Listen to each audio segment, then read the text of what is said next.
اعوذ باللہ من الشیطان الرجیم بسم اللہ الرحمن الرحیم ان اللہ وملائکتہ یصلون علی النبی یا ایہا الذین آمنوا صلوا علیہ وسلموا تسلیما اللہم صلی علی سیدنا و نبینا و شفیعنا و مولانا محمد وعلی آل محمد وبارک وسلم۔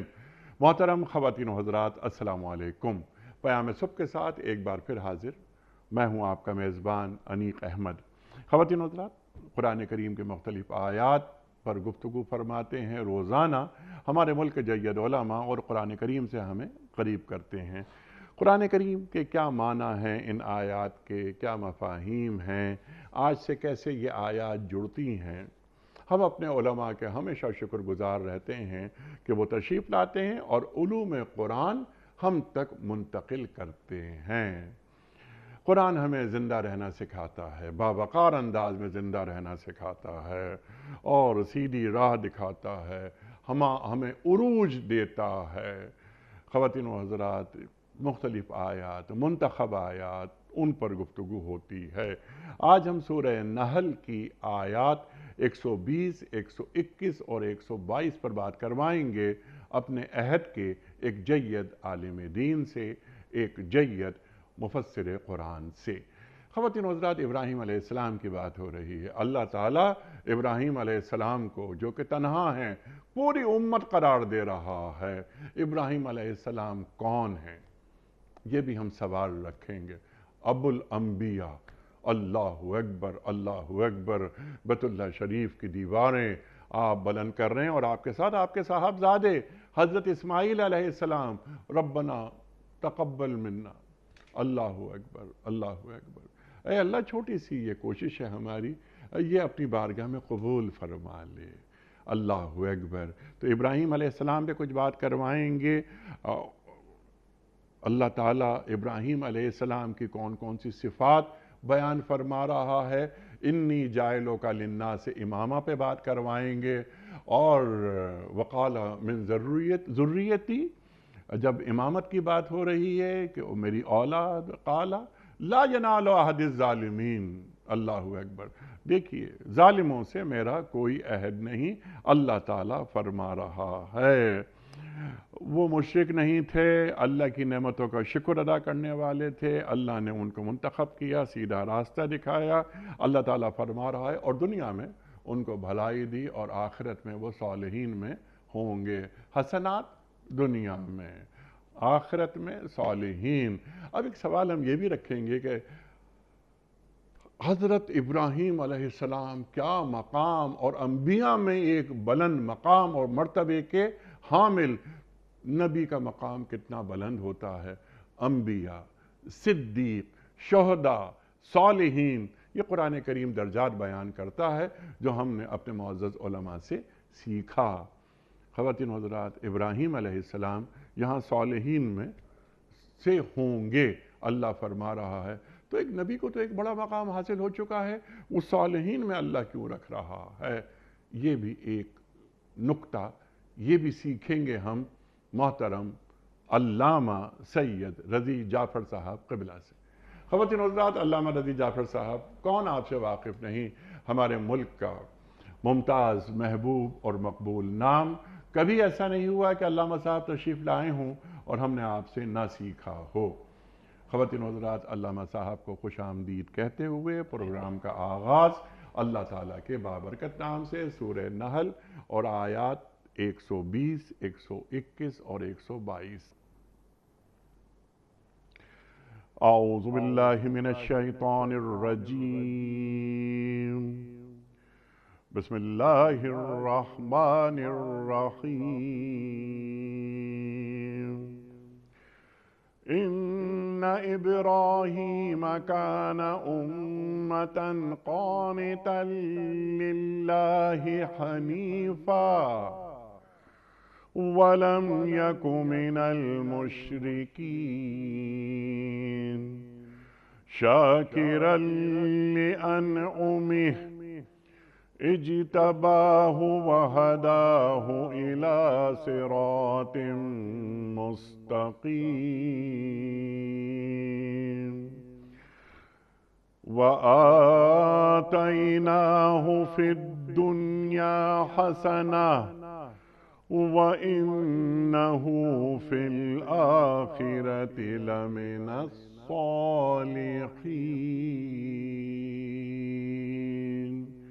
صدق اللہ العظیم۔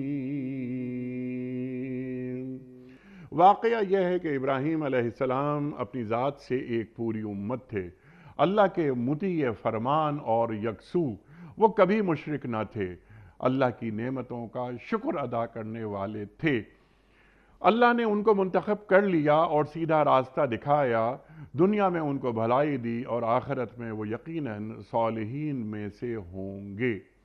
خواتین و حضرات، اس سے پہلے کہ ہم رکھیں آج کے پروگرام کے حوالے سے پہلا سوال اور دریافت کریں کہ ابراہیم علیہ السلام کے تعلق سے قرآن کیا فرماتا ہے، اس سے قبل کل کے پوچھے گئے سوال کا درست جواب اور آج کا سوال آپ کی خدمت میں۔ کل کا سوال ہمارا یہ تھا کہ غار ثور میں حضرت ابوبکر صدیق رضی اللہ تعالیٰ عنہ کو کون سی اذیت پہنچی تھی؟ درست جواب، سانپ نے ڈس لیا تھا۔ آج کا سوال نوٹ فرما لیجئے، حضرت یوسف علیہ السلام کتنے روز تک کنویں میں رہے؟ 2 روز تک، 3 روز تک یا 4 روز تک؟ جو درست جواب آپ سمجھتے ہوں روانہ فرمائیے۔ ہمارے فون نمبرز ہیں 0092213452709، ہمارا دوسرا فون نمبر ہے 009222134300980، ہمارا ای میل ایڈریس ps@dunyatv.tv، ہمارا SMS کا نمبر 3031 اور ہمارا واٹس ایپ کا نمبر ہے 009232182500194۔ حضرت قبلہ ارشاد فرمائیے، آیات انتخاب کیا ہم نے آج کہ ابراہیم علیہ السلام کے تعلق سے سیکھیں آپ سے کہ ابراہیم علیہ السلام کے تعلق سے قرآن کریم کیا انہیں ایک مقام عطا فرما رہا ہے، اور ابراہیم علیہ السلام تنہا ہیں، اللہ پوری امت انہیں قرار دے رہا ہے۔ ارشاد۔ اعوذ باللہ السمیع العلیم من الشیطان اللعین الرجیم، بسم اللہ الرحمن الرحیم۔ انیق بھائی، یہ جو آپ کا پروگرام قرآن سے متعلق ہوتا ہے یہ غیر معمولی پروگرام ہے۔ ان ھذا القرآن یہدی للتی اقوم، یہ قرآن راستہ دکھاتا ہے وہ جو سب سے اچھا ہے، سب سے مضبوط، سب سے بہتر۔ اور اقبال نے کیا پیاری بات کہہ دی کہ گر تمہیں خواہی مسلمہ زیستن، نیست ممکن جذبہ قرآن زیستن۔ بس راستہ یہی ہے، قرآن سے ہی وابستہ رہو اللہ تو اکبر، اس مسلمان زندگی گزر۔ یہ اور بات ہے کہ ہم کتنے وابستہ ہیں، کتنے لوگ قرآن پڑھتے ہیں، سمجھتے ہیں، غور کرتے ہیں، اپنی زندگی کو اس میں ڈھالنے کی کوشش کرتے ہیں، یہ ایک الگ موضوع۔ آپ نے جو یہ سلسلہ قائم کیا، اللہ تعالیٰ آپ کو اس کی جزا دے اور امت اس سے زیادہ زیادہ فائدہ اٹھائے۔ ساری دنیا میں پروگرام دیکھا جا رہا ہے اور ساری دنیا کے لوگ اس سے فیض حاصل کر رہے ہیں۔ جناب ابراہیم علیہ السلام ایک غیر معمولی شخصیت ہیں تاریخ انسانی کی، اور سرکار دو عالم خاتم الانبیاء حضرت محمد مصطفیٰ صلی اللہ علیہ وسلم نے خود فرمایا کہ انا دعا ابراہیم، میں ابراہیم کی دعا ہوں، مسیل موسیٰ ہوں اور دعا ابراہیم ہوں۔ کیونکہ جناب ابراہیم جب خانہ کعبہ کے تعمیر میں مصروف تھے تو انہوں نے جو بہت سی دعائیں کی، ان میں یہ بھی تھی کہ وَابْعَثْ فِيهِمْ رَسُولًا مِّنْ أَنفُسِهِمْ، ان کے درمیان ایک رسول بھیجنا، اور رسول وہی ہے کہ جو سرکار دو عالم ہے، نسل ابراہیم سے بھی ہیں، جلد اعلیٰ ان کی جناب ابراہیم ہے۔ اور اتفاقاً جناب ابراہیم کو دنیا میں جتنے مذاہب ہیں، ہر مذہب کے لوگ ان کو ایک احترام کی نگاہ سے دیکھتے ہیں، یہودی بھی، عیسائی بھی، مسلمان بھی، جتنے اقوام عالم ہیں سب ان کو۔ ایک بات اور ہے، پہلا وہ شخص ہے، یعنی پہلی وہ ذات ہے جناب ابراہیم کی جن کو اللہ نے یہ منظر دکھایا کہ مردوں کو زندہ کیسے کریں گے، کس طرح انسان جو ہے قبر میں جانے کے بعد کیسے دوبارہ اٹھے گا، اور ایک قبر میں اگر کئی آدمی سو رہے ہیں تو کیسے ان کے اجزاء ایک دوسرے سے مختلف ہو، کیسے اٹھے گا۔ اسے سورہ بقرہ میں ہم پڑھتے ہیں کہ جناب ابراہیم نے درخواست کی پالنے والے مجھے دکھا دے کیف تحیی الموتیٰ، مردوں کو زندہ کیسے کرے گا؟ قال ولم تؤمن، ایمان نہیں ہے؟ ہاں کیوں، یقیناً ایمان ہے، ولیکن لیطمئن قلبی، ذرا دل بے قرار کو قرار آ جائے۔ اللہ اکبر۔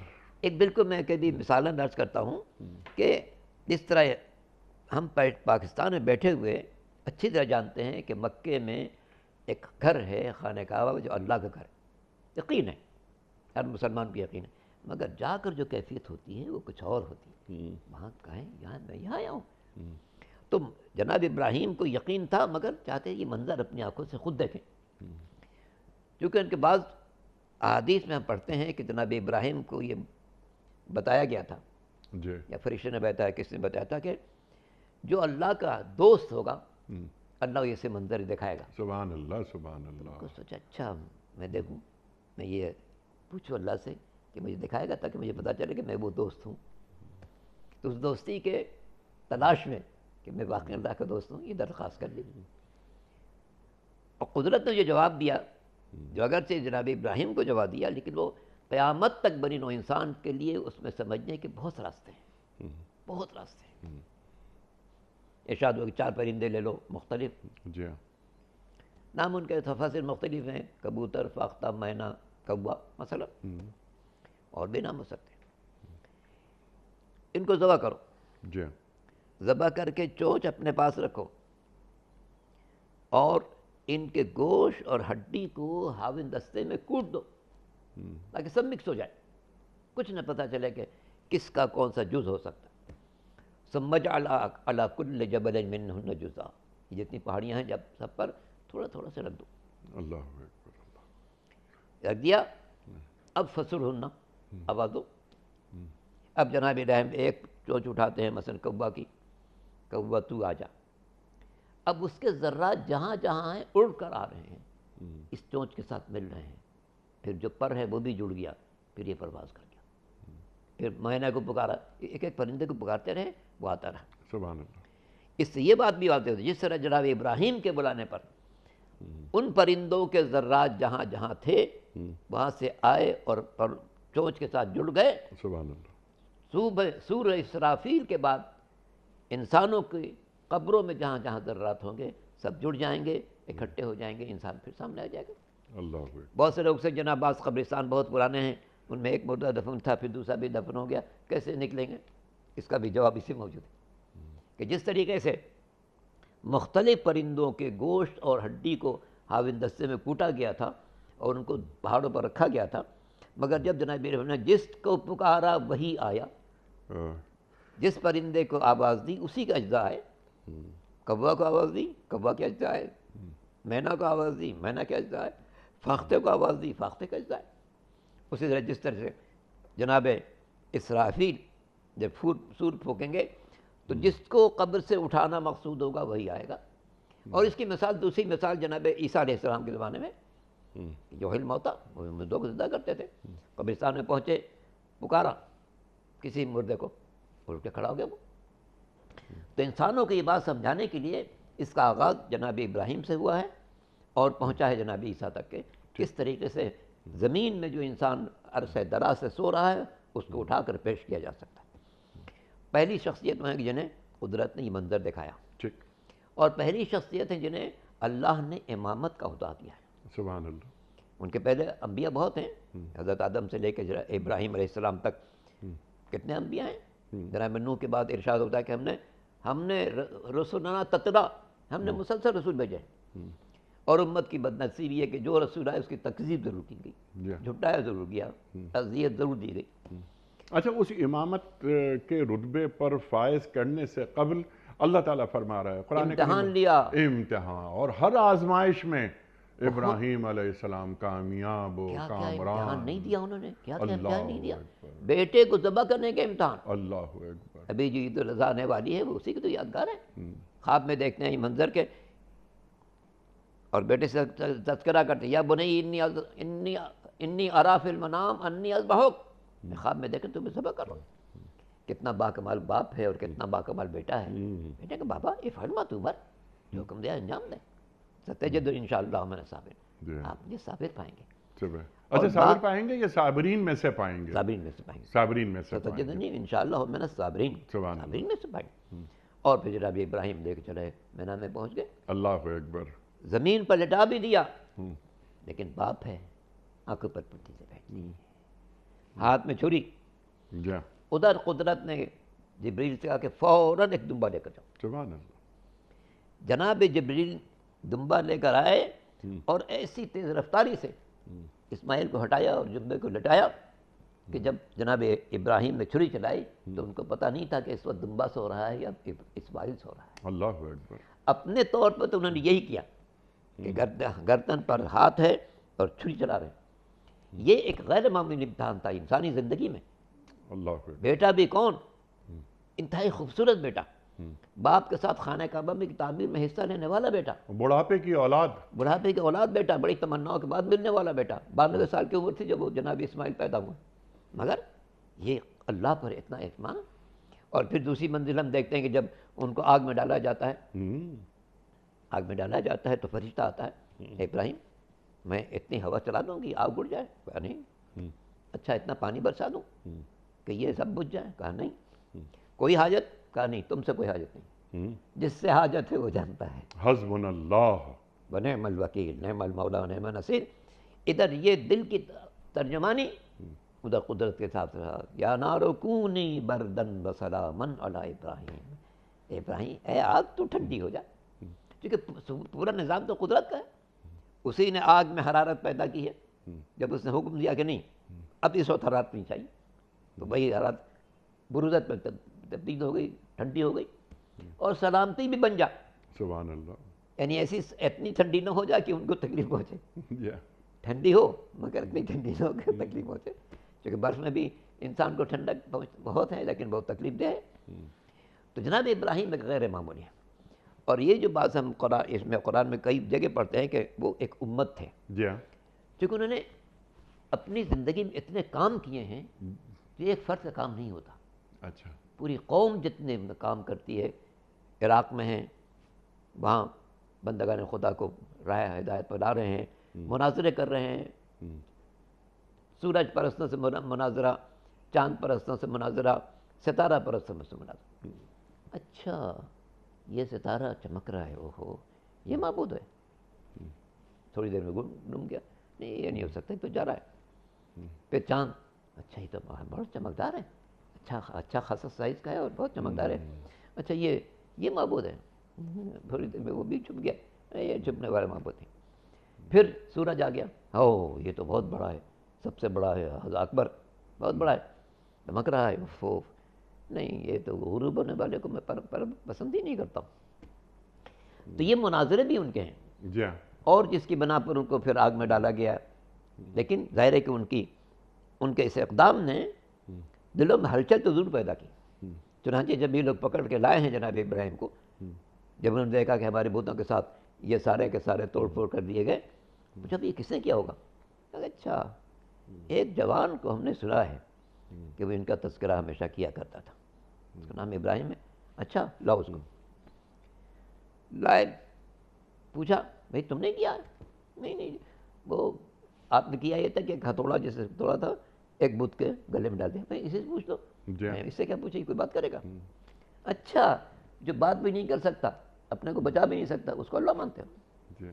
فنکسوا رؤوسہم، سب کے سر جھک گئے۔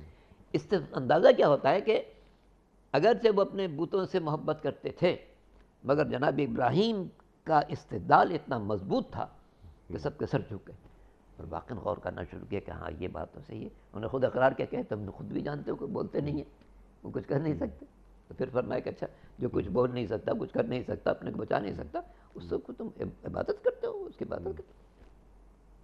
تو اس اعتبار سے ہم دیکھتے ہیں ان کے کام عراق کی سرزمین پہ یہ ہے، پھر فلسطین جاتے ہیں، آج پورا شہر خلیل بھی انہی کے نام سے منسوب ہے، وہیں پہ ان کا روضہ بھی ہے۔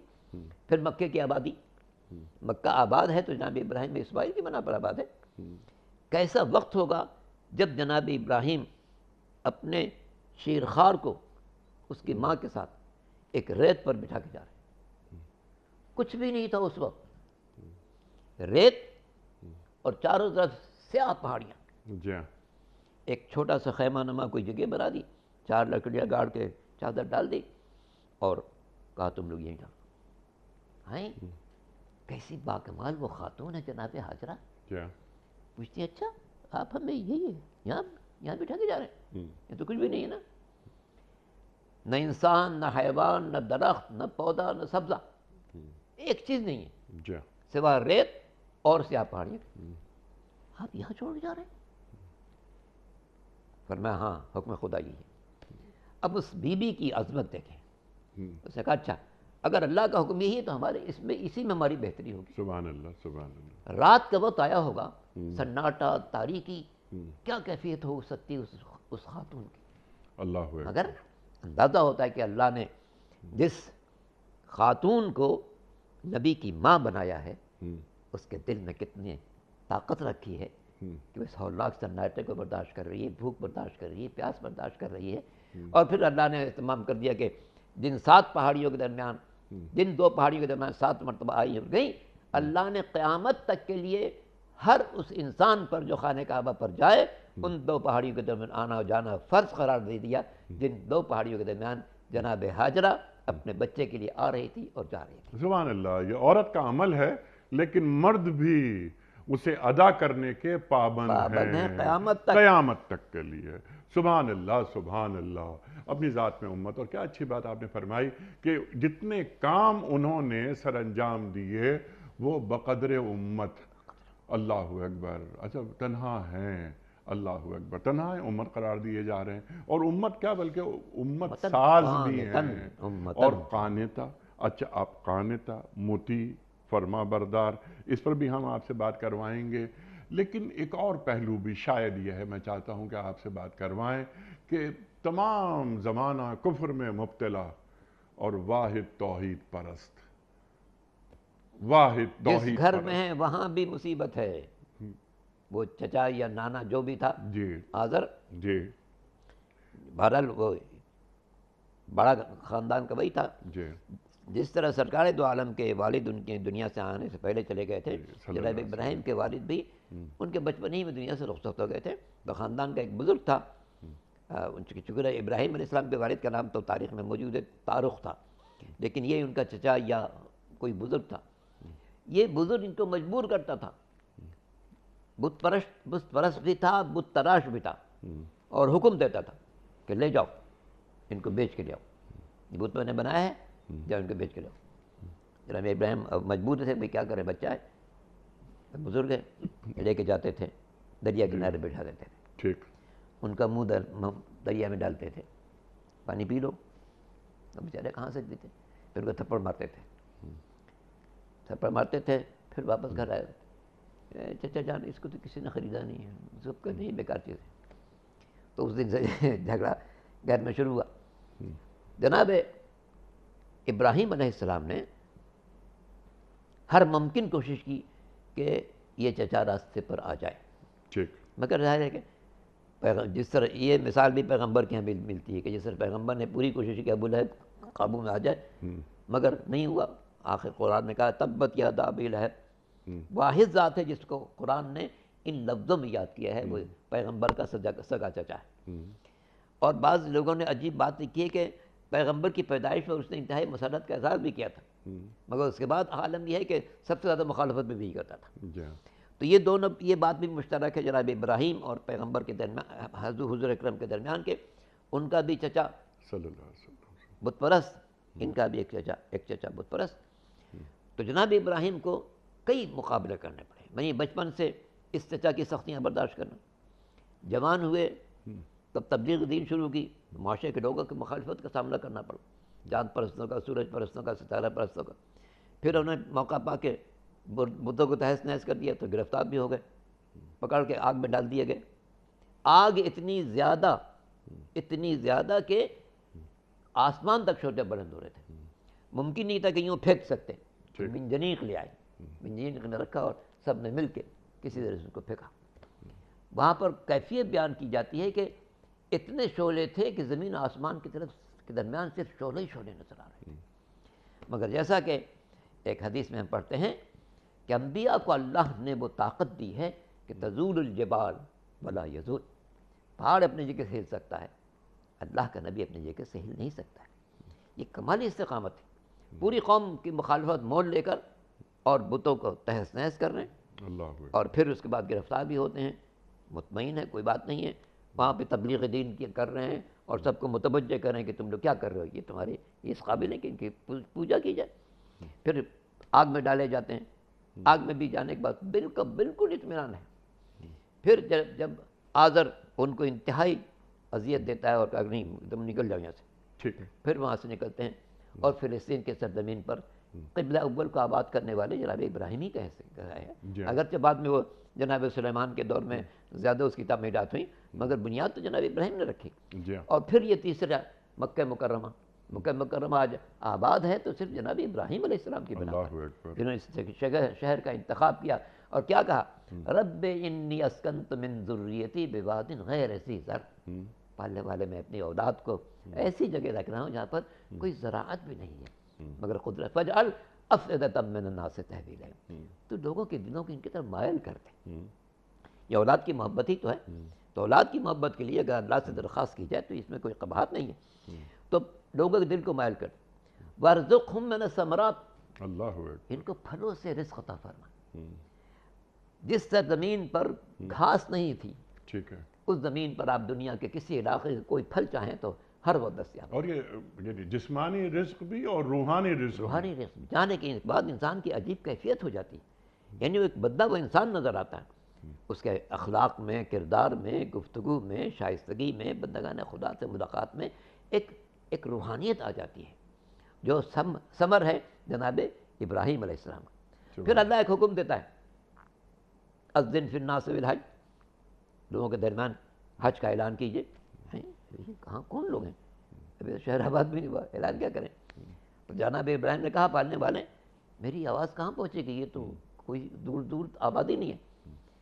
حدیث میں ہے اے ابراہیم تمہارا کام ہے آواز دینا، سبحان اللہ، میرا کام ہے اسے پہنچا دینا، اور اس آواز کو اللہ نے نسلوں تک یوں پہنچایا کہ اب قیامت تک ہر انسان میں ایک شوق ہوتا ہے کس طرح سے میں اللہ کے گھر پہنچ جاؤں، فریضہ حج کو انجام دوں، اس گھر کو دیکھوں جسے اللہ نے اپنا گھر قرار دیا، اس کا طواف کروں، سعی کروں، اللہ کی بارگاہ میں مناجات کروں، اور جانے کے بعد، اور یہ بات تو طے شدہ ہے کہ حج کے سلسلے میں آج کے لوگ پہنچ رہے ہیں کہ جو شخص ارکان حج کو اس کے آداب کے ساتھ انجام دے گا وہ یوں پاک ہوگا جیسے بطن مادر سے ابھی دنیا میں آیا۔ سبحان اللہ، سبحان تو اللہ۔ یہ مرکز بھی جناب ابراہیم کا تعمیر کردہ کہ جس طریقے سے انہوں نے اس خانہ کعبہ کی دیواروں کو اٹھا رہے ہیں، باپ ہے اور بیٹا ہے، ایک پتھر اٹھا کے دے رہا ہے، ایک دیوار چن رہا ہے، کیا اخلاص ہے، جیسا کہ اپنے انٹرو میں بھی خود فرمایا کہ دنیا کی مقدس ترین عمارت بنا رہے ہیں، مقدس ترین کام کر رہے ہیں، مگر پھر بھی دل کی خواہش ہے کہ ربنا تقبل منا، اللہ اکبر، ہماری اس خدمت کو قبول کریں۔ اللہ اکبر۔ یہ کمال الہیت اور کمال اخلاص کی منزل ہے جو اللہ نے اس آیت میں ہمارے لیے فرمایا۔ سبحان اللہ، سبحان اللہ۔ میں قانرہ پہ آپ سے بات کروانا چاہتا تھا، لیکن اس سے قبل ایک چیز دماغ میں ایک کوندی ہے، وہ یہ کہ قرآن کریم صرف 2 اسوہ حسنہ بیان فرماتا ہے، سرکار دو عالم صلی اللہ علیہ وآلہ وسلم کا اسوہ، اور دوسرا اسوہ ابراہیمی۔ تو یہ 2 اسوے میں چاہتا ہوں ذرا ان پر بات فرمائیے، اور ان دونوں میں کیا ربط ہے؟ جیسے آپ نے فرمایا کہ میں اللہ کے رسول فرما رہے ہیں صلی اللہ علیہ وآلہ وسلم کہ میں ابراہیم علیہ السلام کی دعا ہوں، آپ فرماتے ہیں کہ میں اپنی والدہ حضرت آمنہ کا خواب ہوں، اور میں حضرت مسیح علیہ السلام کی بشارت ہوں۔ اللہ اکبر۔ ارشاد فرمائیے دونوں اسووں کے تعلق سے۔ اصل میں جناب ابراہیم علیہ السلام تو ابو الانبیاء، جی ہاں، اور یہ بھی تاریخی طور پر ثابت ہے امت مسلمہ کے نزدیک بھی کہ سرکار دو عالم تم محبوب کائنات ہیں اور سب سے بلند مرتبہ ہیں، ان سے بلند کسی کا مرتبہ ہے ہی نہیں، مگر سرکار کے بعد جس نبی کا مرتبہ سب سے زیادہ بلند ہے وہ جناب ابراہیم علیہ السلام ہے۔ سبحان اللہ۔ ان کے دونوں کے واقعات میں بہت سارے اشتراک بھی ہیں۔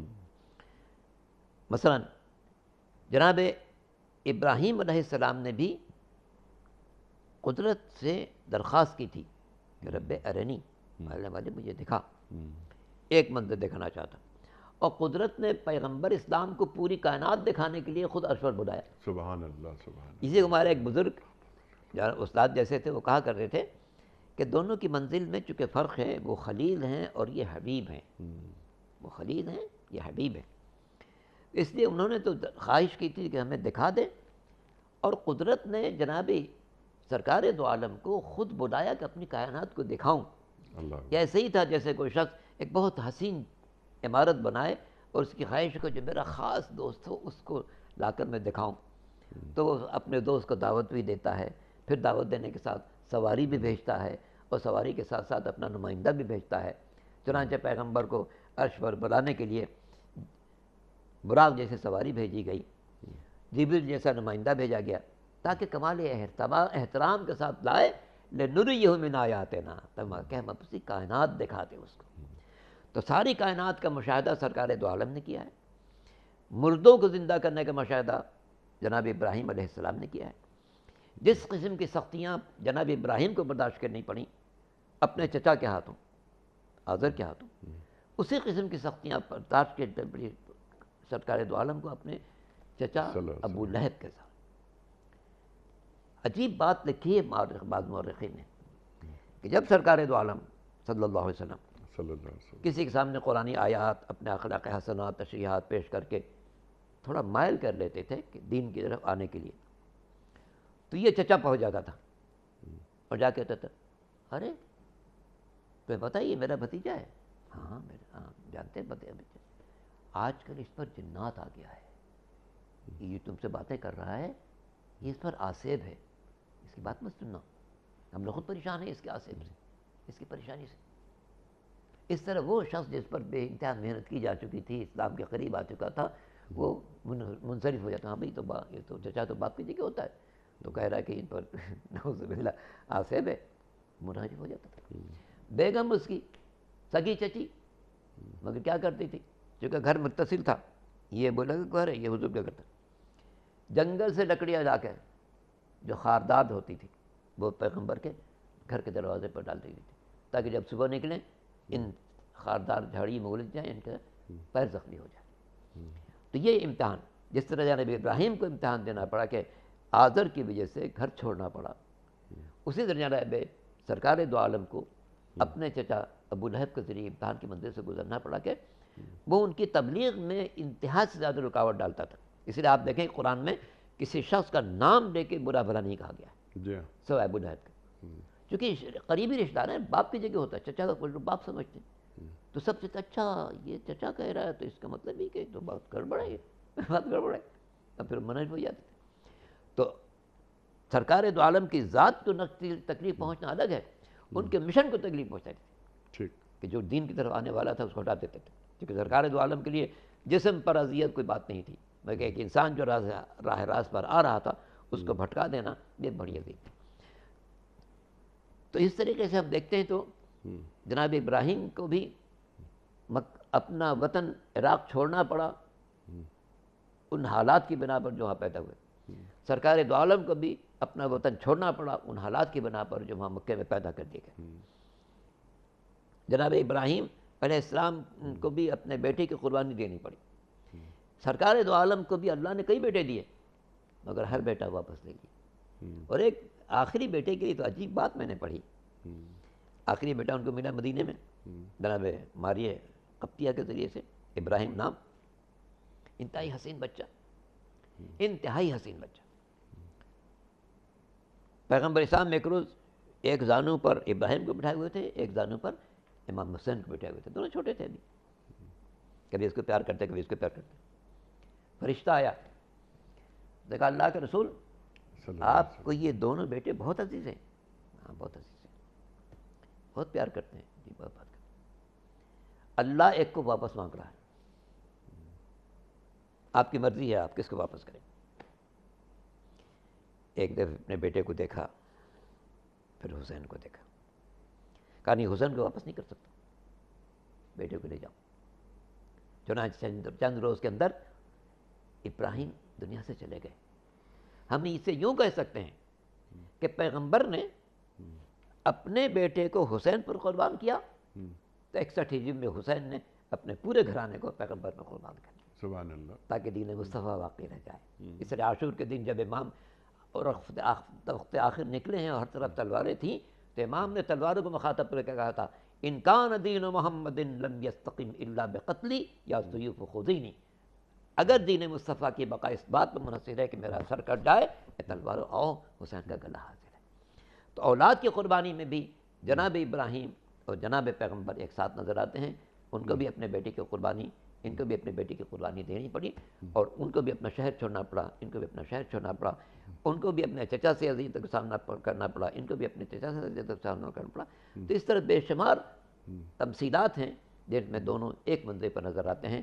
اور یہ بات بھی ہے کہ ایک کو اللہ نے حبیب قرار دیا ہے تو دوسرے کو خلیل قرار دیا. سبحان اللہ سبحان اللہ سبحان اللہ. اور وہ آزمائشیں اور وہ ان آزمائشوں میں پورا اترنا. جی ہاں. اللہ اکبر اللہ اکبر.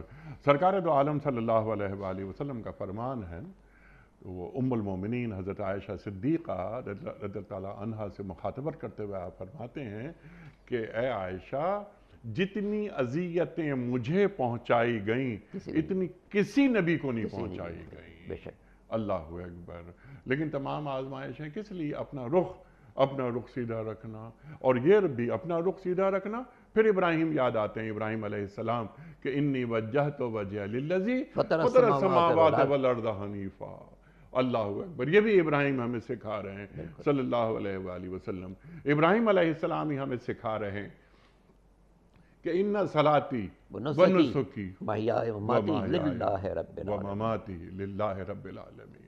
اللہ اکبر اللہ اکبر. اور اللہ تعالیٰ نے قرآن کا حصہ بنا دیا یعنی قیامت تک کے لیے اب ہدایت ملتی رہے گی ہمیں. ارشاد ارشاد. تو یہ جو جناب ابراہیم علیہ السلام کی زندگی میں ایک امتحان اور بیچارے نے دیا ہے. جی. بیچارے کا خواب خیال نکل جاتا ہے. جی. ایک امتحان اور سخت دیا ہے. جی. ان کی خاندانی بیگم تو جناب سارہ تھیں. جی.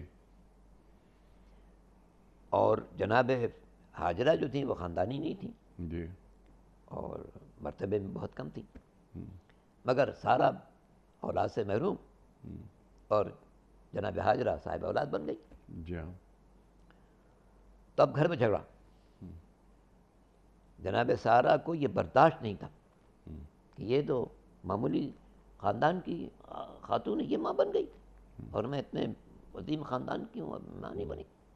اسے ہٹاؤ میری نگاہوں کے سامنے. اب گھر میں کتنی دیر اس مخالفت کو برداشت کرتے. اللہ میں سر کے پالنے والے تو نے اولاد کی نعمت تو دے دی اب یہ کیا کرو. جی ہاں. اس کو کیسے برداشت کرو. کیا نہیں لے جاؤ مکے میں لے جا کے پہنچا دو. چنانچہ وہ شیر خار بچے کو لے کر وہاں سے لے گئے. تو یہ گھر کی تلخی بھی برداشت کی. جی. یعنی صبح شام تانے کہ ہاں اس کے یہاں اولاد ہے میں نے اولاد نہیں ہے میرے سامنے سے ہٹاؤ میں برداشت نہیں کر سکتی وغیرہ وغیرہ. انبیاء نے انسانوں کو گھریلو زندگی کے بارے میں بھی درس دیا ہے. جی. خصوصاً سرکار دو عالم کی زندگی پر دیکھیں. ہمارے ایک استاد بڑی عجیب بات کرتے تھے کہ اللہ کے رسول کے یہاں ایک وقت میں 9 بیویاں تھیں صلی اللہ علیہ وسلم اور ان کی نماز شب بھی نہیں قضا ہوئی. اور ہمارے گھر میں ایک ہوتی ہے ہماری صبح کی نماز بھی قضا ہو جاتی. اللہ اکبر. کہاں وہ 9 ہے اور تہجد نہیں قضا ہوتا اور یہاں ایک ہے وہ صبح بھی قضا ہو جاتی. تو یہ ایک امتحان ہے انسان کا کہ گھر کی زندگی کو کیسے گزارے کہ اللہ بھی ناراض نہ ہو گھر والے بھی ناراض نہ ہو. جناب ابراہیم نے یہ کیا. جب اس نے بہت گڑبڑ شروع کی اچھا بھی ٹھیک ہے آپ اپنی جگہ. اچھا اس سے پہلے کہ ہم آگے بڑھیں اور ظاہر ہے اللہ فرما رہا ہے کہ مشرک نہ تھے نہیں تھے اور نعمتوں کا شکر ادا کرنے والے تھے. یہ جو یہاں پر جناب ابراہیم کے لیے کہا نا کہ مشرک نہیں تھے جی اس میں بڑا ایک راز پوشیدہ ہے. ارشاد. چونکہ شرک ظلم عظیم ہے. سورہ لقمان میں کہا گیا ان الشرک لظلم عظیم. ان الشرک لظلم عظیم. ہندوستان میں کروڑوں بت ہر سال بنتے ہیں. جی ہاں. اپنے ہاتھ سے بناتے ہیں. کسی کو مرد کا پیکر بنایا خوبصورت بنا دیا تو وہ رام جی کہے جاتے ہیں. جی. کسی کا عورت کا پیکر بنایا خوبصورت بنایا تو سیتا جی ہیں اور کالا پینٹ کر دیا تو کالی مائی ہو گئی. کسی کا انسانی پیکر بنا کے ہاتھی جیسے سونڈ بنا دی، اس کا نام گنیش جی رکھ دیتے ہیں. کسی کا پیکر بناتے ہیں جاندار کا اور ایک دم بنا دیتے ہیں تو ہنومان جی ہو جاتے ہیں. کسی کے 2 ہاتھ، کسی کے 4 ہاتھ، کسی کے 6 ہاتھ. جب تک بنا رہے ہیں ان کے مخلوق ہے. جس دن مندر میں رکھ دیا اب اسے جات کے اب دعا مانگتے ہیں، بارش نہ ہو بارش ہو جائے، بے روزگار ہیں روزگار مل جائے، بیماری ہے علاج ہو جائے، بیگم بات نہیں مانتی بیگم اچھی ہو جائے، بیٹا نافرمان ہے وہ فرما بردار بن جائے. جو کچھ نہیں کر سکتا اس سے سب کچھ مانگتے ہیں، جو سب کچھ کر سکتا ہے اس سے کچھ نہیں مانگتے ہیں. تو انسان کی انتہائی بدقسمتی. اب اس پر جو میں عرض کرتا ہوں، مخلوقات میں سب سے کمتر جمادات ہیں، اس سے اوپر نبات، اس سے اوپر حیوان، اس سے اوپر انسان. جماعت میں جسم ہے، نمو نہیں ہے، بڑھنے کی صلاحیت نہیں. پتھر جہاں آپ رکھ دیں گے ویسے رکھے گا. نباتات میں نمو ہے، ہر تھوڑی دیر بعد بڑھتا رہے گا، مگر چلنے پھرنے کی طاقت نہیں ہے.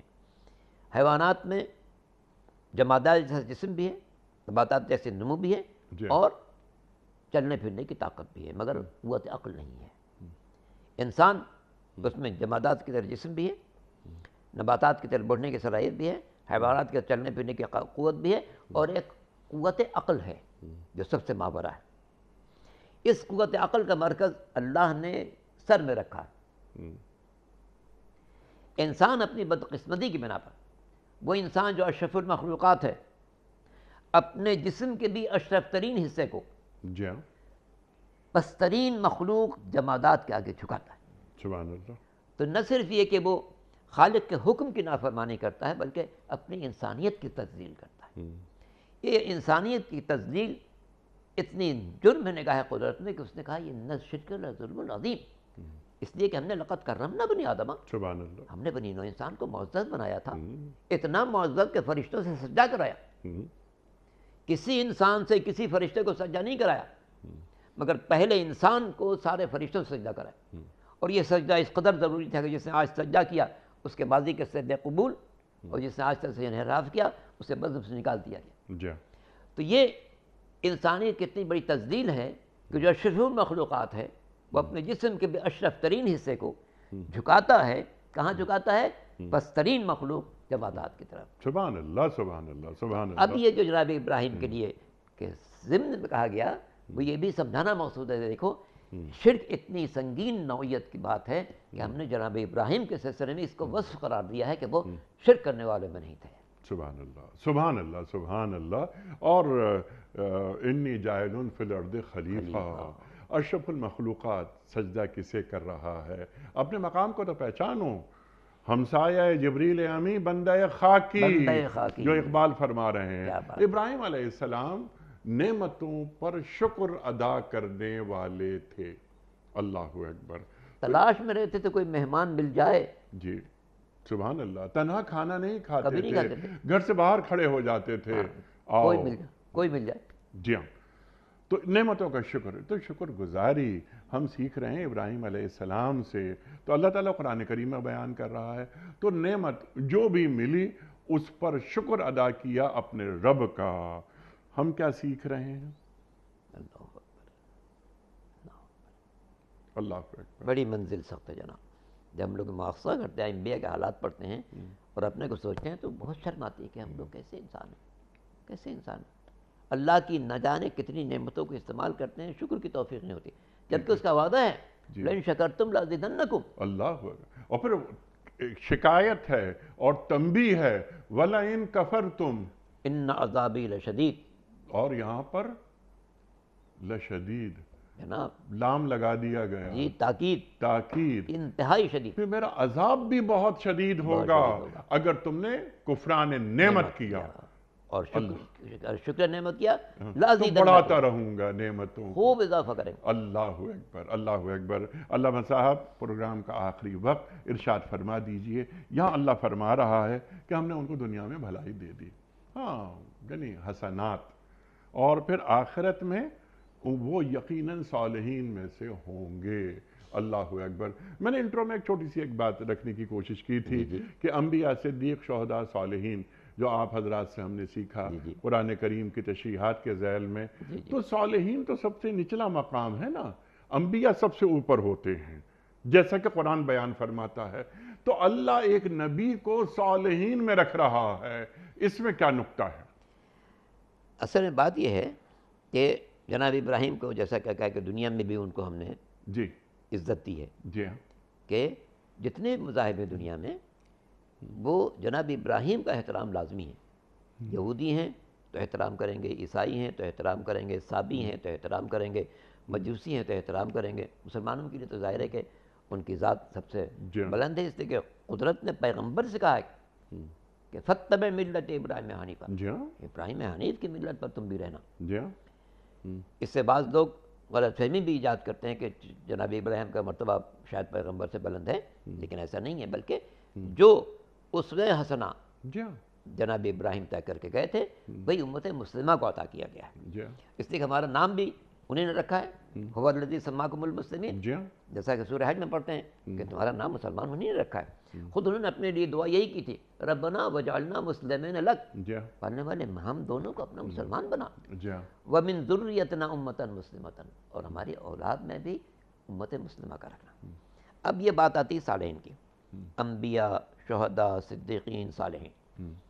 ظاہر ہے کہ محشر کا تذکرہ ہو رہا ہے، محشر میں صرف وہ جائے گا صالح لوگ ہی جائیں گے، اس کے علاوہ تو کوئی جائے گا نہیں. اور نبی ہوتا ہی صالح ہے. نبی ہوتا ہی صالح ہے. لیکن جس طرح سرکار دو عالم کے لیے کہ حسینوں میں حسین تر سرکار تھے، کسی مجمع میں اگر حضور تشریف لے جاتے تھے تو آنکھیں خیرہ ہو جاتی تھیں ان کو دیکھنے کے لیے، کتنے حسین انسان نظر آ رہے ہیں. تو جناب ابراہیم علیہ السلام تمام انبیاء اگرچہ صالح ہیں، مگر ان میں جس کو صالح کا لقب دیا گیا ہے وہ جناب ابراہیم علیہ السلام، چونکہ وہ ساری زندگی انہوں نے ایسی گزاری ہے کہ مختلف علاقوں میں جا رہے ہیں، مختلف تہذیبوں کے سے گزر رہے ہیں، مختلف مذاہب کے لوگوں سے معاملات کر رہے ہیں، اور ہر جگہ اللہ کے کلام کو بلند کر رہے ہیں اور ذہنوں میں اس کی شخصیت کو اتار رہے ہیں. تو صالح کا لفظ ظاہر ہے کہ یہ ترتیب کلام میں یقیناً جو وہ آیت آپ نے پیش کی اس میں انبیاء کا تذکرہ، پھر شہداء کا تذکرہ، پھر صدیقین کا تذکرہ، پھر صالحین کا تذکرہ، لیکن صالحین کا لفظ یہاں پر اس لحاظ سے ہے کہ ہمیں اس سے سبق ملے کہ ہم کوشش کریں کہ ایک جگہ کہا گیا ہے کہ فَاتَّبِعْ مِلَّتَ ابراہیم حنیفا، ابراہیم کی ملت پر چلو، اور کہا گیا کہ وہ صالحین میں سے ہوگے، تاکہ ہمارے اندر یہ شعور پیدا ہو کہ ہم بھی کوشش کر کے اپنے کو صالحین کے زمرے میں شامل کریں، تاکہ جب محشر میں جناب ابراہیم علیہ السلام کا سامنا ہو تو ہم کہہ سکیں کہ ہم نے آپ کے اسوہ حسنہ کو اپنایا ہے، ہمیں بھی اپنے خالص بندوں میں شمار کرنے کی کوشش.